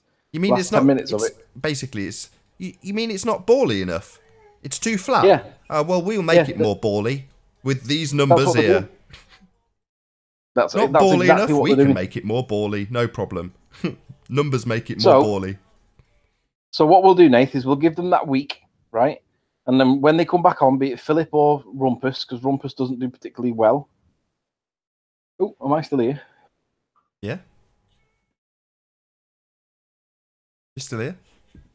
Yeah, I am. Sorry, my screensaver kicked in and knocked me off. I need to knock that off. Yeah, we'll give them a week, and then either Philip or the Rumpus can come back in, and they can present what they've been calculating, and you and I can rip it apart with the evidence, not with maths. Right. Lack But thereof. they got a week. I don't know. There's been some total farces. You know, when it's completely flat as a pancake in appearance, it's, well, you can see your own arse with refraction on a sphere. That's how ludicrous it gets.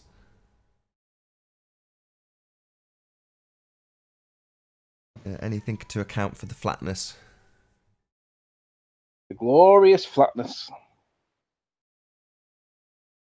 Where did Ranty go? I didn't know Ranty had stepped out. I didn't either. I didn't notice. Oh, he just said be right back. Oh, right. Right. He's going to do his 30-second restart on his new SSD just because he can. Yeah. And he'll tell us he's been for a quick week, and actually what he's been doing is restarting his machine. We know what you're doing, Ranty. I'm so glad he's got on. I've made hard drive updates where I've gone, let's time it, see how many more seconds I get when I post. Yep. I'm just trying to get back into the back chat while Ranty's not here, so bear with me. Oh, by the way, if anybody's looking for a cheap hard drive update, Amazon are doing a 3 terabyte drive for 65 quid. That's really quite good value for money. Toshiba 3 terabyte hard drive, 7200 RPM, 65 quid. Less than 1% of the people watching this will give 2 craps about the last 3 minutes of conversation. You realise that, right, Anthony? Yeah, I know. I was being shouted at in chat by some troll for thinking that SSDs are the way forward, in that they're 3 years old and all. But it's more like 7 years old. But Ranty's that archaic that he's stuck in the 90s. Just to put it in context, so on the one scale, I'm here with my completely passively cooled PC and lots of airflow around it, and worried about what resources are being used for what. Right at the other end of the scale, you got Issa, right? He's got his bag of peas under his laptop to keep it cool. Oh, whatever works. Yeah, we'll get less. Yeah, we'll get less jittering. I'll go and get some ice creams. I've got some of them in the freezer. I'll stuff them underneath it. How many ice creams? You've got 2 ice creams, and I've got 2 ice creams. How many ice creams have we got? None, because Issa's got them under his computer. Depends how hot the computer is. Probably melted 10 minutes later, so we don't get buffering because there's 10 guests. But it did make me think. I was like, so I guess what am I worried about? Why do I concern myself with checking PC temps and monitoring when I've got a giant box next to me that's all well ventilated, when you've got literally Isu's in a tiny little laptop on top of a bag of peas? You think, put it into context. Who cares? I'll stop worrying about it.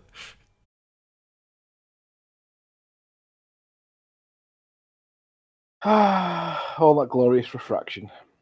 To be honest, Nathan, I'm just so glad that he's realised that there is something optical on the horizon that is not the curvature. That's a massive, massive turning corner for us, because for however long they've all been, like Paul Voigt's been saying, "Where's Ramsey?" Well, Ramsey's hidden by that optical effect that we see on the horizon that we now call refraction, that used to be called curvature. So all that whining that Paul Voigt was giving, "Where's Ramsey?" Well, Rumpus knows where it is, Paul. It's so obvious that there's optical distortion at the horizon, isn't it? Yeah, it's visually obvious. But that's the obstruction formerly known as curvature. Right, stuff doubling underneath itself is actually the curve of the Earth blocking your view of stuff. Yeah. It's because of super zoom. Formerly, you've only got to back out on a P900 to about half zoom, and that layer that we're detailing here, which is absolutely tiny. You can't see it. You can't distinguish it. You don't know there's a tiny amount of doubling, reflection underneath the end piece of land. You can't go into that kind of detail with your average camera. I mean, you're there at the moment, Anthony, and I know your missus has got a good camera, a very good camera, but it doesn't have a P900 zoom. So correct. You don't see any of this stuff. The stuff that we're talking about, it's minutiae, it's tiny details that you only get if you've got extreme zoom on your camera. And you go in, not only do you have to have extreme zoom, you then have to import the image, and zoom in on it digitally in your computer and actually physically make the picture enlarged. And we're talking about pixels here, tiny, tiny, tiny amounts. But, you know, 10 years ago, you couldn't do this. So when Rumpus wants to get the maths right, it's because he's got to mathematically demonstrate to the world, or to whoever, who knows, that you can account for it mathematically on a globe. So he, of course, wants to get the maths absolutely perfect. There's no way he's going to make any concessions in this regard.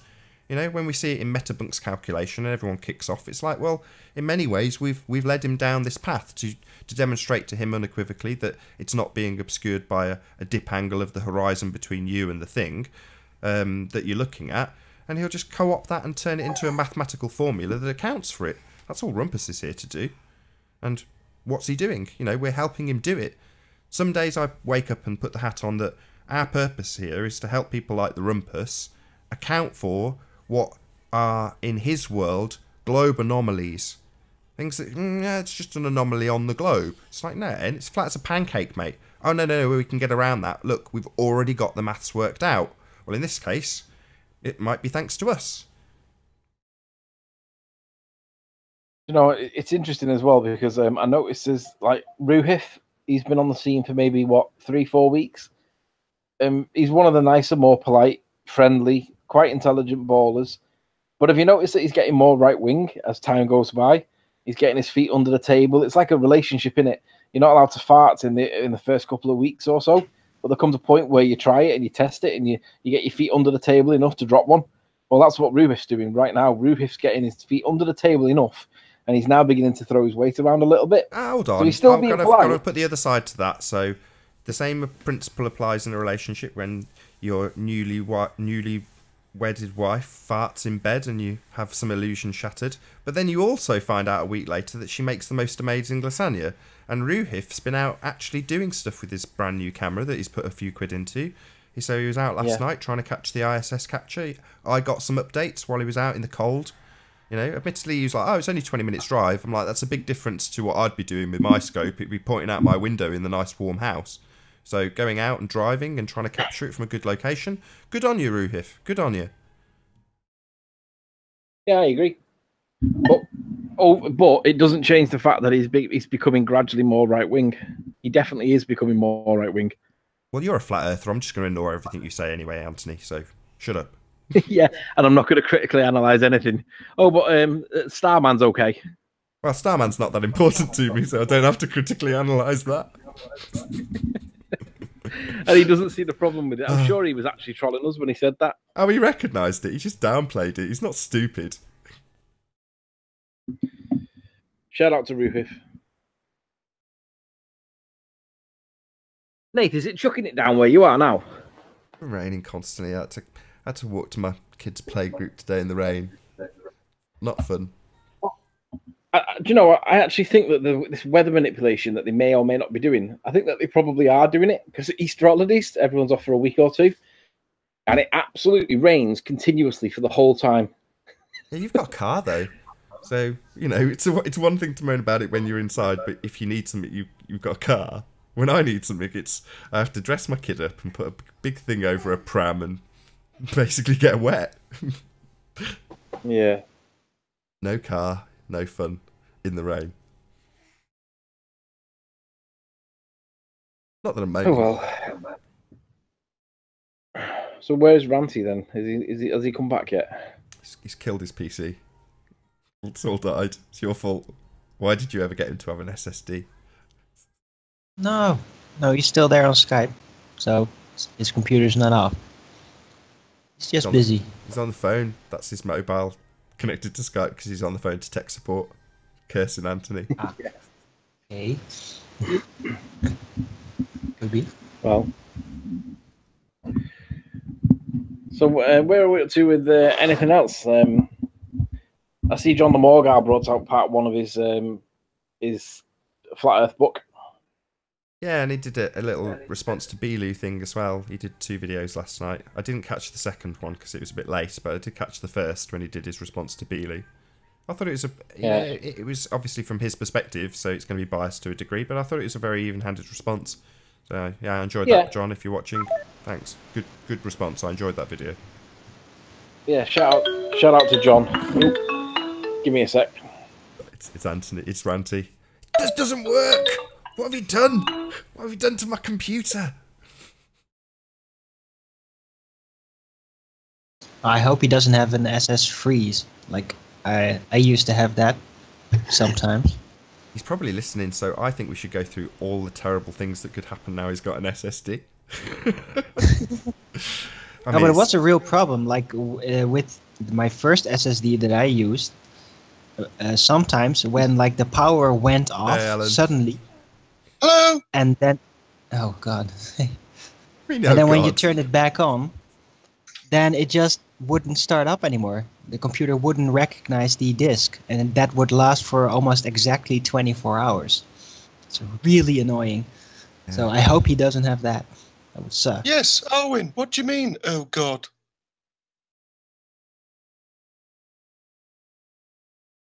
Just the voice, that's all. I don't say that to yours. I'm alright with you. That's so fine. That's very cruel. It's a very, I'm sure that's very reassuring for Alan that you're good with him. I think we have a mutual understanding. I'm not so sure about the mutuality in that, but yeah, he's alright. Is it raining in Leeds, Alan? It's always raining in Leeds. It's very. Is it actually raining right now, though? Yes. Is it heavy? Well, the sky's probably Pantone 32C, a dark grey. Yeah. What the hell is Pantone 32C?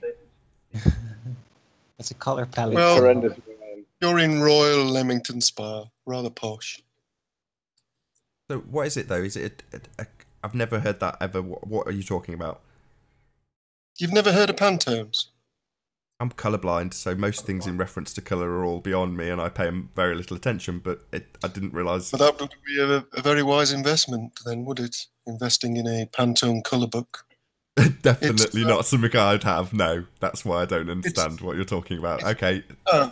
Okay. It's something printers use with reference to ink, so they can ensure the right colours are obtained. I see. Thanks. That's the most intelligent thing I've ever heard you say. He is a printer. Well, I've yet to hear you say anything intelligent, Anthony. So 1-0 to me.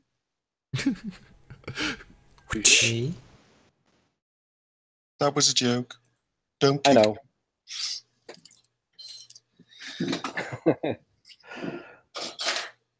You picked a bad week for a holiday, though. Well, it is what it is, isn't it? It's better than being at home. Tears in your ice cream, or no ice cream. Very existentialist. I just can't believe it's rained so heavily. It's unbelievable. Yes, I think it stopped for about 6 hours over here. It's been a terrible bank holiday. Yeah, it stopped just last night. It stopped the last night evening was nice. It started to dry up. It was warm. It was good. And then woke up this morning. It looked like the North Sea had poured down from the sky. Are you in a caravan? Eau de Chateau. Oh dear. The constant drumming on the roof. Oh no, I like that noise. I like that noise, but the look out the window is just grey sky, Pantone skies, as you said. 32C. It's horrendous. I'm so bored of being trapped inside now. Yeah. Feels like a prisoner. Well. Ranty's got an SSD, did you hear? Oh, he's moving into the modern world, is he? Finally catching up from the 90s to the noughties. He's still about 12 years behind, but at least he's getting there. He's probably got Windows 98 on it. No, he won't move off 7. He's still got Windows 7. Yes, that was a good release. Wasn't my favourite, but... Why, are you an XP guy? No, actually, I'm the kind of person who has a favourite version of DOS. Really? You've got a favourite 3.1. version of DOS. DOS 3.1. You're on fire today, Alan. I've got to be honest. Oh, good guess, Anthony. But no, DOS 3.2 was my favourite. Really? Yeah, that's a Not long not time ago. 3.22. You didn't like the amendment to that. Interesting. 3.2 was the best. But there Add was X-Tree 3. Gold and WordStar to that. Fantastic life as a 3.22. writer. You're just not with it. You're definitely showing your age there, Alan. Well, Arwin doubts it, but there you go. No, if you know DOS 3.1 and 3.2, I reckon that you're at least 42. Well, actually, Anthony, I can remember DOS 1 and also Photoshop 1. Well, do you remember the old Amstrad CPU 464? Oh, with the green screen. My folks used to own a computer shop, and they sold the Photoshop. unusual floppy disk size. Yeah, floppy disks, exactly. So Photoshop came on about 3 or 4 floppy disks, but it was horrendously expensive. So this was probably in the late 80s when it came out. £645, I remember. Correct. It was really expensive. Translated in today's money, that'd be a couple of grand. I remember, if we're talking reminiscing about computers, I remember paying £1,000 for a 1 gig external SCSI drive. SCSI. Oh, wow. SCSI drives. I love it. Yep. I had one of those in my Amiga 1200. I paid a lot of money for. Oh, here we go. We're going to get into tape streaming. Here it comes. We're going to get into what? Tape streaming. No, I never got tapes. I thought tapes were I had a cassette interface on my Commodore 64. There we go. There it is. I used to have a computer that ran on cassettes. Like the old Spectrum. Yeah, my folks used to back up their business every night to a tape. Every night they'd sit with this tape whirring for about 35 minutes while it backed up everything. All half a gig of it. Half a gig? It weren't that big. Yeah, I'm probably being over dramatic in that. You're probably right. It was probably measured in meg. Yeah. Yes, my first 286 had 40 megabyte hard drive. 40 megabyte, yeah. Do you remember Xcopy on the Amiga? The noise that Xcopy used to make. Yes, I loved the Amiga. Yeah, the Amiga was a really good. 1200 had the best sound chip for decades. They still use it. I moved from the Amiga to the Atari ST for desktop publishing. You bypassed the Acorn computers then? Didn't use the BBC? No, I didn't use the BBC. Oh, I used the Atari ST. Did you have the Atari STFM or the STE? I seem to remember it was 10 something. 1040. Yes, floppy disk on the right hand side, small 6-inch screen. Yeah. So you had a 1040, and it would have either been the STE that had 16 mega. Was it 16 or 6 megabytes of ROM, and the STFM? No, 1040 megabytes. So it was a gigabyte of RAM, or 1,000 megabytes. I can't remember which one it was now, but the STFM only had 512 kilobytes. That was what it was. Kilobytes of RAM, not megabytes. Kilobytes. Yeah, kilobytes of RAM. You used to have to send the floppy disk off to the Laser Club to get a printout of the page. Ah, those were the days. Back when it was a globe. Fun. Yeah. Well, it still is, Nathan. Just deny it. Well, coming from the man who has a favourite version of DOS, you're not really with the times, you know what I mean? He's more with the times than Ranty is, though. Yeah, me and Ranty could have a cup of tea, a digestive. Yeah. Talk about config sys, auto exec pat. Yeah, talk about World War II and shit like that. I didn't fight in World War II, I admit. Have you been to space? The Rumpus has been to space. Sometimes I think he's got space between his ears. Yeah, I think so too. He does us no favours. Although Alan, I went on a hangout with him last night, right? And I think it was, I think it was 26 minutes before I got a chance to speak. Yes. If I ever write a play about this, I think it'll be a character that's always going, bugger, where is it? It's not supposed to be there. Oh, damn, where? Bugger, bugger, bugger. Preciseness isn't his strong point. Isn't it consistency? Sure. Isn't that the right word? Consistency? Not consistency, no. Well, he is consistent. Yeah, he is consistent, but consistently. What's the plural of concise? Consistently self-repetitive. That's what he is. His effectiveness is negligible. Oh dear, I seem to have joined the other side. You have to be flat for that. I like him, but he takes too long to get to a point.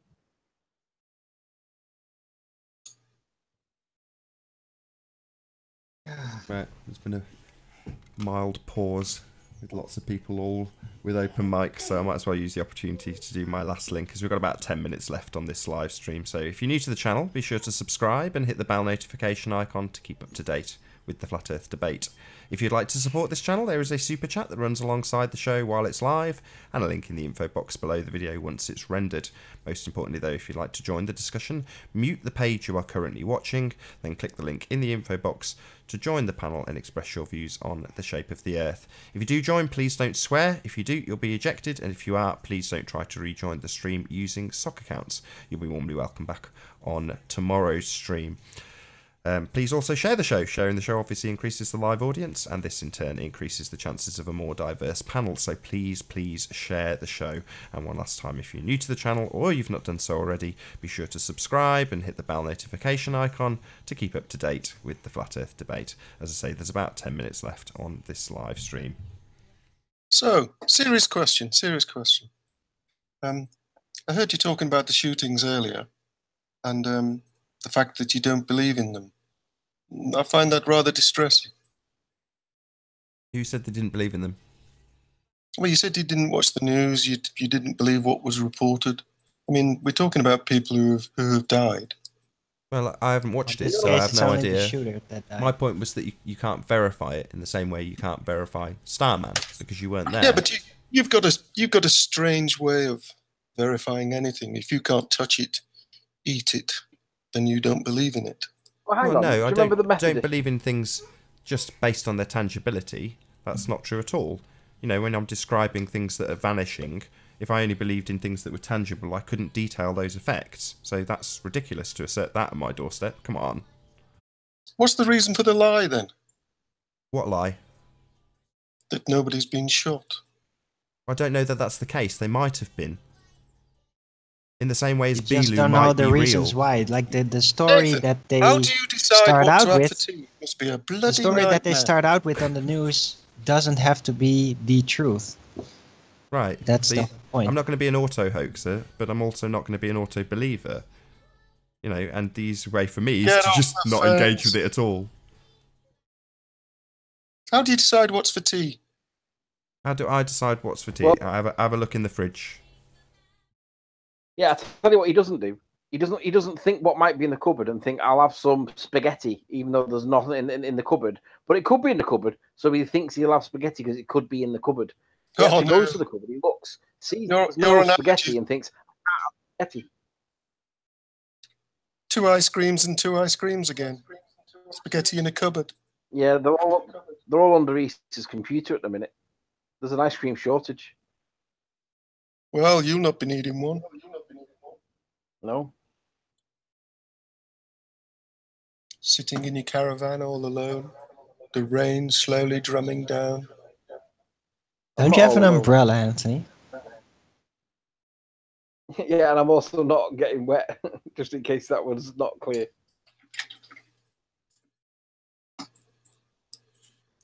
A slightly moist Riley. Yeah. You normally talk this way about Arev. Yeah. No, it's that was pretty rude of me, to be fair. I take that back. Yeah, Anthony's never moist. Anthony's slightly moist with a flat underside. Slowly munching on a pie. So do you think Bilu is real, Alan? No, I'm not sure about that video. I mean, it was a great gotcha. But do you think it was meant as satirical, or do you think it was meant as real? It's a complex subject. I think the guy that interviews the alien in the bush probably has an ulterior motive for trying to pass that off. So you agree with me? Oh, you think it was meant as real? Well, he's free to believe what he wishes. I mean, he doesn't seem like an honest man. Do you think he was passing that off? I don't know. I don't know what his motive was, Anthony. But I wanna quote this. Did do though. This is awesome. All you Supreme guys jumped on it. Well, non-standard not your show, not this show, but Bob and Jeronism all jumped on it as if it was the greatest thing since sliced bread. And then, guys, I want to quote this chat. Supreme looming non-standard perfection hyena says, "Bilu multipass." Do you know what that means? Multipass. Yeah, multipass. Remember the fifth element? Oh, what's called multipass? Lilu. Yes. This is genius. This is genius. Bilu multipass. Yeah. That's awesome. Zoe,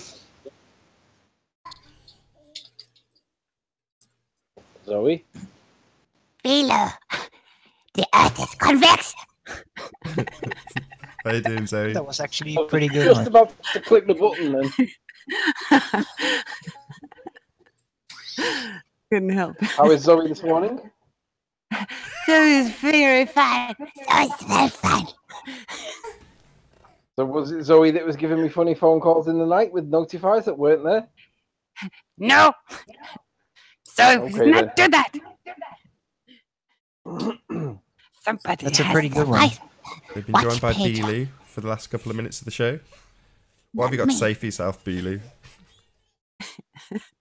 hang on, can Bilu speak English now? Bilu can speak any language. Bilu is alien. Yes, it's like a translator device. Don't you know that? Come on, all aliens have. Sounds like he needs a fisherman's friend. We don't have that where I come from.